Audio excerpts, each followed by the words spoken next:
This is the Krebs cycle, also called the Citric Acid Cycle, or TCA cycle. It takes place in the mitochondria and is the central pathway of aerobic respiration. We start with acetyl-CoA, which combines with oxaloacetate to form citric acid. From there, the cycle proceeds through a series of steps. Isocitric acid is converted to alpha-ketogluteric acid, releasing CO2 and producing NADH. A-ketogluteric acid then converts to succinyl-CoA, again releasing CO2 and generating another NADH. Succinyl-CoA forms succinate, producing ATP-GTP, depending on the cell type.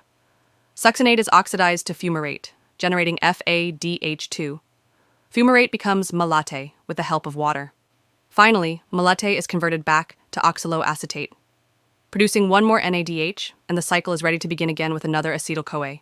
In total, each turn of the cycle produces 3 NADH, 1 FADH₂, and 1 ATP, or GTP, along with 2 molecules of CO2. These high-energy molecules then feed into the electron transport chain to generate large amounts of ATP,